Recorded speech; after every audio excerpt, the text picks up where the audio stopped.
Welcome back to Dubai Soul Oasis. I'm your host Priscilla, and we're back again with Paul Cheung, the back guru. Today we're going to talk about Paul's 6 seasons with Formula One, where we are going to talk about precision, speed, and the suspense of the sport itself. An exciting one and a big one. Yeah, it is. It's probably a highlight of my career so far, and it's something that everybody only dreams of, working in. I started out in 2007 winter testing, and it's all because of a friend of mine. He got in touch with me and he said, "Paul, would you like to, work in motorsport?" And I said, yeah, I love cars. My friend Roger Cleary, who's a physiotherapist and trainer, used to work in football for another team. He worked for Notts County Football Club. I worked for Leeds, Middlesbrough. And he said, look, do you fancy joining me? And at the time, I thought he was talking about rallying because I knew that Roger had sidesteps looking after Team 4 Rally, people like Colin McRae, absolute legend back in the day. He said, okay, no problem. I'll organise a meeting with you and the team principal, and I'll get in touch with you next week. And so I thought, okay, that's interesting. So the following week came, and he said, go down to Milton Keynes to the Red Bull Racing factory. And I thought, oh, okay. And I was thinking, who's racing, with Red Bull? And it turned out to be David Coulthard and Mark Webber. So I went down, met up with Christian Horner, and he was really nice. And he said, look, we're going to do some winter testing. Come along. DC is looking for a chiropractor to help him. If you don't like it, don't worry about it. Just see how you get on. So I went down to Barcelona, met up with his trainer, Simon Fitchett. And we drove down to the track, and I met the drivers for the first time. Incredible. Was that not something that got your heart racing because you're such a petrol head? I'm sure Formula One is something that you have followed closely. Yeah, over the years, even as a child, I used to love watching the Lotus team, on TV, the JPS Lotus, those beautiful black and gold racing cars coming in 1-2 finishes. So, I do remember, back in the day, enjoying that. Even my father had a model of a 1971 Ferrari driven by Mario Andretti. He had it made for me, and it's in a plastic case that I kept since I was 7 years old. So it's in my house, and I look at it and think, wow, who would have thought as a kid, 7-year-old, looking at this car that I was actually standing right next to two of them in the garage at Red Bull. Incredible. Yeah. So walking into the paddock for the first time in the circuit of Catalonia, it was exciting. It was a cold winter's morning, and the drivers were there shivering, having a good laugh, and I met them, and they were just really happy to meet me, and hopefully I could deliver whatever they needed. Yeah. What was the feeling though that you had at that moment? You're walking there, you're meeting the drivers, and then it's like, what hits you? Yeah, definitely a bit of reserved excitement. I didn't want to seem like a giddy teenager, and as a result, went straight to work. The driver said, "Okay, just assess what you find, and treat me accordingly." And it was pretty straightforward, to say the least. It was only a couple of days later, when DC had an accident, that's when I thought, right, okay, this is when stuff gets serious. Yeah. Then you feel how quickly that can happen, and the impact that their bodies get with that speed is a whole different ballgame, I can only imagine. Yeah, it was at the time when we were in Barcelona, and he came around turn 9 and hit a slight bump, car lost control, and he slammed into a concrete barrier. Ish. And all we noticed, because it was a private test, we just suddenly thought, that's strange, you can't hear the car going screaming around the track. And so somebody sent a little hatchback, to go up the pit lane, and they found the car stuffed into the wall. And the engineer said, the car sustained a 25G impact and a 12G twist, and it was pretty messed up. And luckily, medical cleared him and said he's just a bit shaken up. And the engineers and mechanics had a day and a half to fix the car, to get it running again. I had a day and a half to fix the poor guy. Go on. So yeah, and afterwards, the Red Bull owner at the time, Dietrich Mateschitz, he flew in to keep an eye on his investment, and luckily, everything was all right on the day. And Yeah. Dizzy got into the car, did a load of laps, and he said, "Fine, you're coming racing with us." Yeah, great. Did it take several sessions after that to recover from that one crash? Yeah, I just had to keep an eye on how the body was reacting, areas that was causing contractions, inflammation, stiffening, and it was a little bit like putting out little fires, here and there, just to keep him comfortable, and it worked. I was thinking that he was being particularly fussy, not letting it inhale, but he wanted it in such a way that he wanted to be checked and adjusted, checked and treated accordingly. And sometimes I had to say, look, I'm not going to treat it again. Just give it a couple more hours and I'll check you again in a couple of hours. And so you had to kind of learn how to give them what they need, but also talk to them in such a way that you're not neglecting them. Yes. Yeah. And the good thing is, after a good night's sleep, it's almost like he made a miraculous recovery. Yeah. That's incredible. But do you think that also is a result of their intense training systems? Though it goes back years, when they started racing from cars, carts to single seaters. They've been building it up for years. So their physical conditioning has happened a long time ago. Structurally, they are super tough. I think they're super athletes because I've seen it so many times when they've injured themselves, their turnaround time to recovery is phenomenal. They heal very, very fast, super fast. And when you, for example, test their muscular system, you've got to be ready to resist the muscle power and contraction because they're that fast. I liken it to a lithium-ion battery. It's small and it's really powerful, whereas a lead battery, 12-volt car battery, just does what it does. But this is super fast. This is on another level. Wow. So that's something that you totally didn't expect. No, I've never seen it before compared to any other athlete. Even after now you've been able to treat such bodies, have you found any different sports that comes close to that? No. High intensity. No, strength. Maybe in martial arts. I've worked in world championship level jiu-jitsu, Muay Thai kickboxing, and you see that speed of contraction and power, and that's probably the only time I've actually seen it come that close to an F1 driver's ability to react that fast. Yeah. Wow. Which other drivers can you say that you were able to work with and support during your F1 career? Apart from the Red Bull driver, and of course there was the Scuderia Toro Rosso team, which were again sponsored by Red Bull. I looked after the drivers from there, and they were the junior drivers who graduated into F1, and then they had a chance to drive at Red Bull. So people like Daniel Ricciardo, Jean-Eric Verne, Sebastian Buemi, and Antonio Felix da Costa.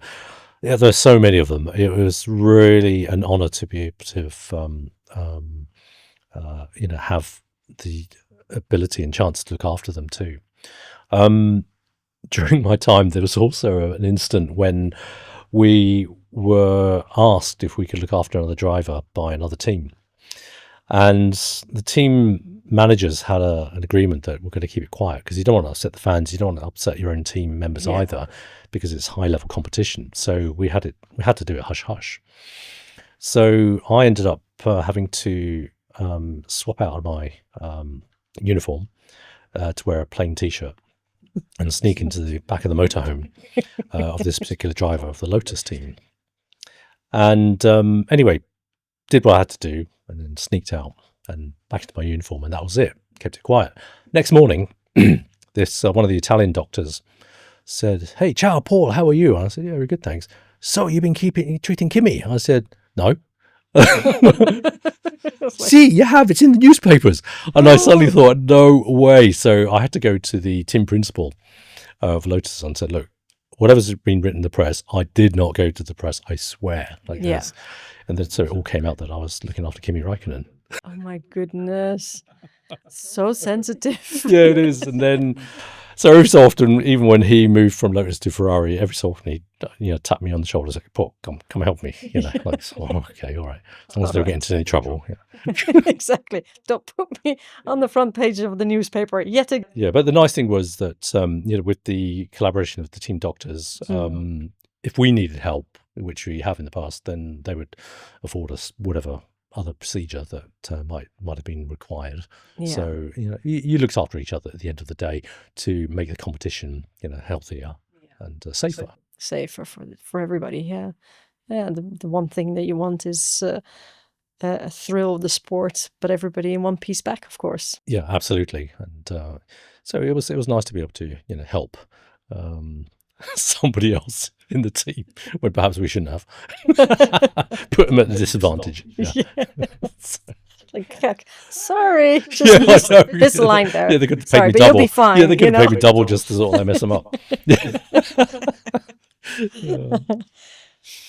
Tell us about Mark Webber's leg injury. How did this leg injury shape his comeback with your support? Mark was actually doing this amazing charity event called the Tasmanian Challenge, and people sign up to do this thing that involves hiking, biking, kayaking in Tasmania to raise money for charity. And what happened was that he was cycling down this mountain path, and on a mountain bike, didn't expect to see a truck coming up the other way.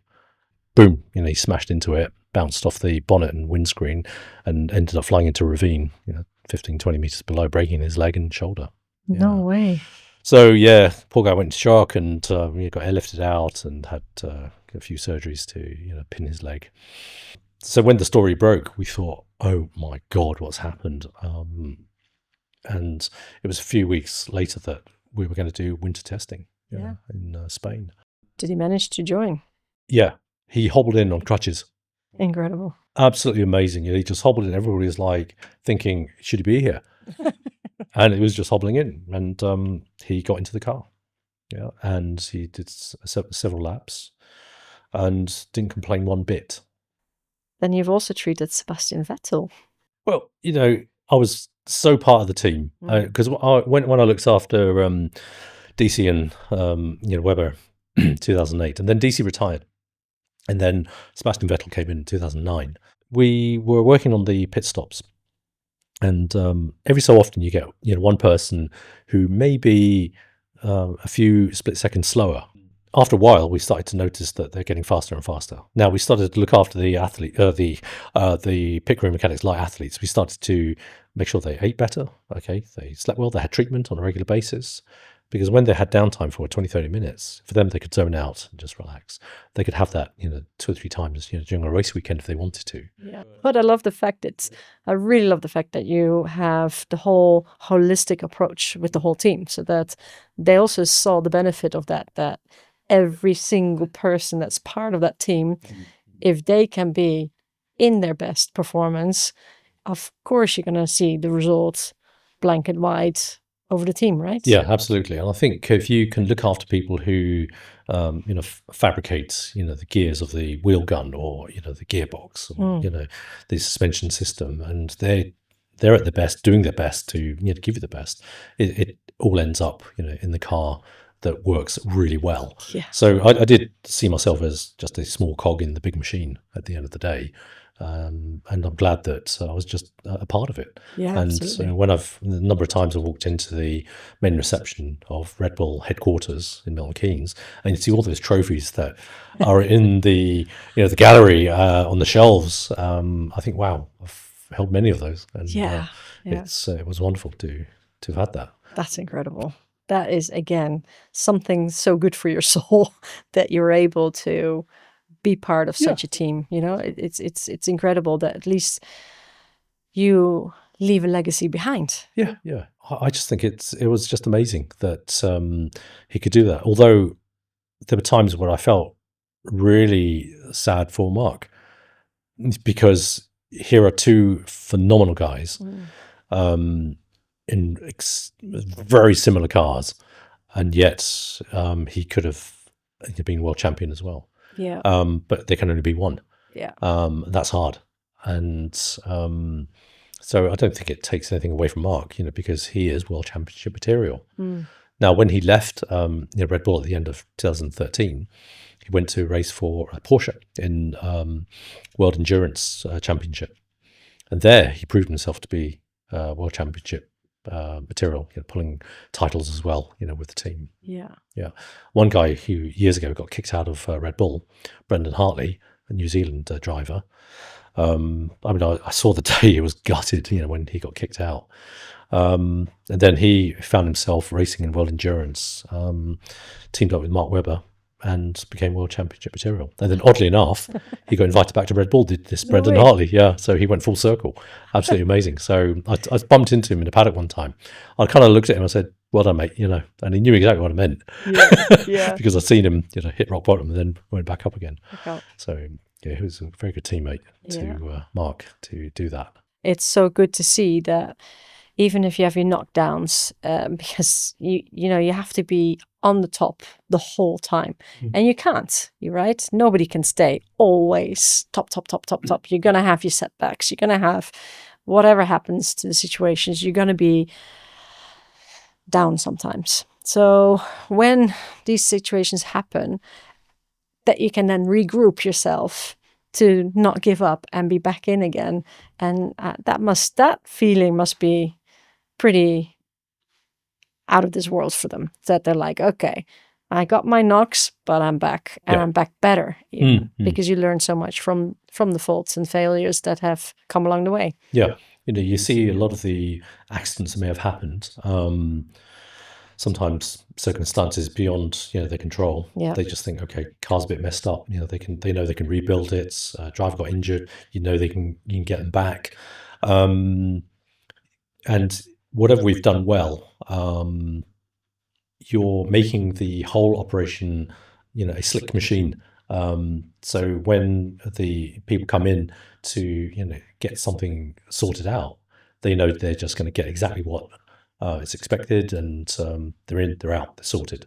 You're just making it slick, basically. And even at the time when the travel plans, for example, the organization behind you getting delivered to the airport, getting picked up from the airports, all the flights, the hotels, everything's all beautifully choreographed.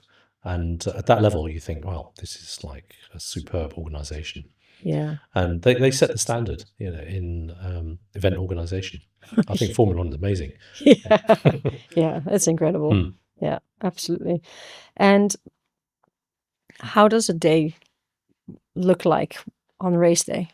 What do you do? Are you still involved on race day, or is that the moment when you're also hands off? Yeah, things tend to almost get quiet. You want to shut down, focus, not joke around, not too much if you can avoid it, and just pay attention to what's going on. You can tell the drivers are super focused. They're just wanting to shut out distraction. Of course, there's a lot of it, especially with media, fans, and so you're just there to help them get whatever they need, the drinks, the meals, sort out the kits.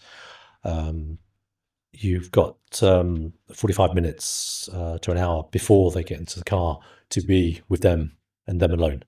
And so you are just quietly focused and just making sure that it all goes smoothly. Is it important that they've had exercise as warm-up before you treat them?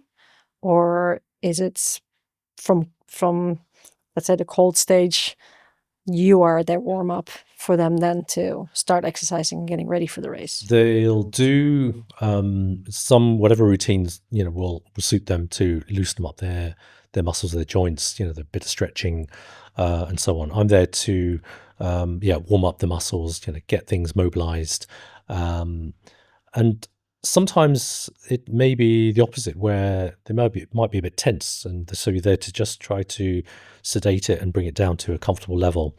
And even when they're lying on the table, you can see them moving their fingers like they're changing gears, visualizing the corners and the braking zones, and they're just doing that. and it's amazing to see. And Incredible. they're going through turn 1, turn 2, turn 3, turn 4, and so on. And so they know the track like the back of their hand. So when that happens, you've got them, you're treating them.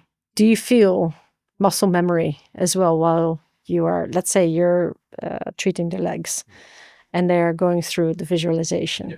Do you then notice the twitches and muscle memory actually working? Yeah. The left leg is breaking. So it's incredible the amount of not G-force, but the amount of pound per square inch pressure.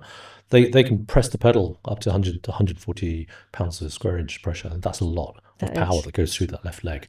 Right leg's just doing the throttle. So you do see them twitching their legs and their butt muscles, and and all the while they might be just shifting slightly left right with their eyes shut, just visualizing the corners as they're going through, and you're doing a little bit of work just to loosen up whatever you can, just to make sure they haven't got any stress building up. And that doesn't conflict with the work that you need to do? Is it not better when the muscle is completely in relaxed state compared to when it is engaged already? You can certainly leave them alone when they say that's enough, then they just get on with their visualizations. But other times, particularly when afterwards, then they can shut down and you can just treat them, fully to help them recover, get rid of all the knots and the stresses in the muscles and the joints. Wow. That's special. Yeah, it is, yeah. And again, it's such a mental sport, like mentally, that you have to be so strong. The visualization, we do it in the horse riding as well. If we do competitions, we're always visualizing as well. So I can so see where they're coming from, except they have to go with intense speeds where the risks, I think, are a little bit bigger. Yeah, the amount of G-force loading, through the body, they're physically, pushing it against the side of the car and braking really hard, and so they've got the physical nature of that mass that they're having to control, up to maybe 4.5 times the body weight repeatedly, and they've also got the temperature of the car engine coming through. So they say that the cockpit has been measured to be 50 to 60 degrees hot. No way. And all the while they're losing fluid, dehydrating. Though the good thing is they do have on the steering wheel a little button that says drink, that they can press. They've got a little tube inside the helmet that they can just use their tongue to flick and then suck on. And that tube is attached to a little pump down the side of the car in the back of the cockpit. So I used to prepare these 1.2 litre fluid sacks that was then encased in a carbon fibre container that they used to just screw in to the side of the cockpit. And so that's their drink for the day. But of course, when it's heated up to 50, 60 degrees, it's like hot tea. Yeah. And because it's got electrolytes in it, it has on occasions screwed up the pump gear mechanism and crystallized. And the driver's like, hasn't got a drink. I remember a few times Mark said, "Paul, I didn't get a drink, throughout the whole race," and he's coming all hot and sweaty, all because the gearing seized up. So I had to have a chat with the engineer. So, look, is there something you could do to not, make it clog up like that? Yeah. So, yeah, it's really important to keep them hydrated because you only have to lose 2% of your fluid to then start losing concentration. So it's a very big thing. And at the end of the race, you can weigh the race suit. And it's probably 2 kilograms heavier because of the sweat. The sweat, they lose so much. Not just sweat of stress, yes, but the sweat of the heat of the cockpit. Yeah. So you're right. Mentally, they are incredibly focused. Lap after lap, they're consistent. Do they get special training for that? For the mental stability, mental focus? Yeah, so apart from doing, all the cardiovascular and the strength work, they do a lot of the visual things. So they do a lot of eye training, and you've seen it before where you've got the light system, and they're looking at how quickly they can touch the light pads, as they come on, and so that's actually a very useful, tool. Playing, with catching balls and things like that, the reaction times constantly being tested. So the trainers will do all that Yeah. Sometimes if they're lagging behind a bit, it's because of some kind of injury, and that's where I come in. Yeah. So I just got to tweak it, and hopefully it all fires up back again. Yeah. Well, by the looks of it, with all the titles, I think you did pretty well there. What did working in Formula One teach you about operating under extreme pressure and with high-performing teams? It definitely it makes you focus harder at keeping your cool. When emergency situations, arose, when somebody got injured, and they got dragged in, cleared by the FIA, but you still had things to do, you just had to keep your cool head. And it taught me how to also do this at certain other events. And if somebody pulled a nasty, acute, very painful injury, you were there to hopefully command the situation, stop people from screaming and being distracting, and let me take control and examine that particular person to understand what's happened. So it guides you, it teaches you how to work under pressure in that environment and take more control. More control of the whole environment, not just your work, your focus only, but actually that you feel the strength within you to guide everybody around you. That's right. Get a good result at the end of it. So nobody's panicking. Of course, there's always plan B. If that doesn't work great, you'll go to the hospital. Get an MRI scan. Go and get yourself sorted. What was the most exciting part of being part of such team? I think the championship campaign of trying to win was the most exciting thing. To get to the last race of the season, and for example, Sebastian Vettel, crossing the finishing line, I think it was 2011, 2010, Abu Dhabi was the last race, and he had to finish, above 5th position or something to be able to win the championship title. And when he crosses the finishing line, that's when we were just so elated. We were just so hyper excited that we've done it. And that moment was captured in that Brad Pitt Formula One film. So there were so many parallels, because we're testing in Silverstone and seeing some of the races in Spa and Hungary. And then the final that happened in the film, which happened to us in Abu Dhabi, was phenomenal. I was sitting there in the cinema getting goosebumps and tingles, thinking, oh my God, this is really cool. And it's also good to see the Netflix Drive to Survive series. And I tell my kids and friends and family that this is what paddock life was like. They've brought it into the lounge. This is what I was living. And they go, wow, that was amazing. But when you watch the film, for the filmmakers to actually condense it into 2.5 hours or whatever, they did a really good job. I really, really thoroughly enjoyed the film. And I also felt the adrenaline that comes with the sport. It's just sitting in that car, the pressure, it's just you that's controlling the speed and everything. I mean, you've got a massive team around you, but you are calling the calls at that moment. And it was thrilling and spectacularly put together. Absolutely. So I can only see now and have a taster of that, of what you were part of. And absolutely. And I think when it came to an end for Mark, Webber in 2013, to just sit down, have a meal with him and talk about the 6.5 years I was bouncing around the world with him. And he looked at me and goes, 6.5 years? I said, I was with you all these races, 100 races, 25 tests. And he said, wow, time really flies. And to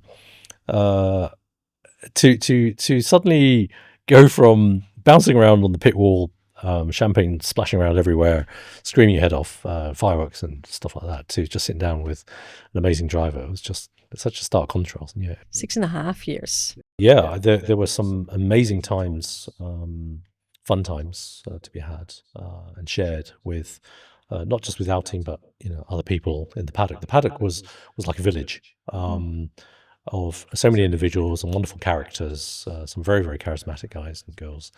And one place that really springs to mind was the Japanese Grand Prix in Suzuka.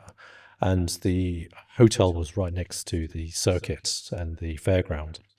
And one night we went to the log cabins, Yeah, the log cabins were basically karaoke cabins. Yeah, and you're only supposed to have maybe 10 people in them. It's probably a room about this size, and we must have had about 30 people in. And there were drivers like Nico Rosberg, some of the guys from the Force India team. We had the BBC media guys there, some of the Red Bull guys, and we're doing karaoke. We're singing Bohemian Rhapsody, and it was just so funny. Eddie Jordan, bless his heart. I mean, he passed away in March. I know, and that really was such tragic. a sad thing, to lose such a charismatic guy. He was banging away on the the TV, and DC was jumping up and down on the back of this bench, and we broke furniture and the TV, and we ended up throwing bits of wood out the door, and to the point where we couldn't carry on anymore. We really did party rather hard. And of course, we got a bill for it. Yeah, they did. So a few £1,000 for the damages. And I think the year after, they actually shut down the log cabins and stopped having karaoke. Yeah. So there were fun times like that. The drivers were great fun. Sometimes during like a Thursday when it was just setup day, and you're just preparing for the practice 1, practice 2 on a Friday, and practice 3 and qualifying on a Saturday. And I was just sorting out all my treatment room, and Tommy, who was one of Seb's trainers, was just like sitting there with his legs up, snoozing. Seb comes in and says, "Oh, where's Tommy?" I said, "Oh, he's just having a snooze in the room." And he goes, "Oh, okay." And then Seb goes in, ties up his shoelaces, right, walks out. He comes back in and he goes, Tommy, where are you? Tommy wakes up all of a sudden, stands up, bang, nose plants himself on the ground. And Seb was just laughing his head off. And I think, you're so cruel. He's treating him like a punch bag. Mark was great. One day I was just setting up, and this is at the German Grand Prix. And he knocks on the door and he goes, "Oh, Chunkster, come." I said, "What?" And he goes, "Just come with me." I said, "All right." So I follow him. We get into a car. We drive down the road, get out, and he goes, "Right, get in that car." I thought, what the hell are we doing? And he took me for a fast lap around the famous Nordschleife, in an AMG Mercedes. And it was the best ride of my life, because here's a professional race driver, doing this Nordschleife in less than 8 minutes. And afterwards he said, "Well, you were surprisingly calm." And I said, "I've played this track many times on PlayStation, but this is for real." And honestly, it was mind-blowing. I've been many times around different tracks with different race drivers. One time DC, he said, "Paul, come on, let's go for a rag around the Hockenheim circuit in this Renault race car." I said, "Yeah, great, okay." And then after two or three laps, we had no brakes. We washed wide, we went right into the gravel, and he goes, "Oh, no worries." And he was just so calm. It was just so good to see how these drivers behave. It's almost like it's nothing to worry about. I'll get this car going. Yeah. We had no brakes. Oh my goodness. Did you not have a little bit of sweat at least? Like Yeah, a little bit. Yeah. Yeah. So, and quite honestly, I saw one F1 driver, Vitaly Petrov, a Russian driver. He was racing for the Renault team. He took one of these Renault Megane RS race cars out. He only did one lap in it, and I swear, when he brought the car back, the car was quivering. It was almost like it was shaking in fear. He couldn't drive it anymore. It was almost like he broke it within one lap. So these drivers, they're just like phenomenal. Yeah. Yeah. So so we had a lot of fun doing stuff like that. I can imagine. What was your very favorite track or country? Ooh, I don't know. I asked myself that question many times, and I don't know. Which has been the most memorable. I've enjoyed Singapore. I've enjoyed Spain many times. Some other tracks I'm not so keen on. South Korea, India, they weren't so good. I think a lot of it is also a blend of the fun times you can go out with your friends into a city nearby and have a wonderful night out drinking, eating wonderful food. So I've enjoyed many circuits. I think Japan does spring to mind for the simple reason the fans are amazing. The Italians as well. I think the Italians are super passionate. Though I think the Japanese are not only super passionate, but they're also very dedicated. They will stand in the rain and wait for you just to see you. Just to see. And the amazing thing is they also make these little nice things for you. And they've done their research. They know who's in the team. I've had these nice little badges with my caricature, No way. sort of, done for me. And little T-shirts made, and all these lovely little trinkets. And it's just amazing.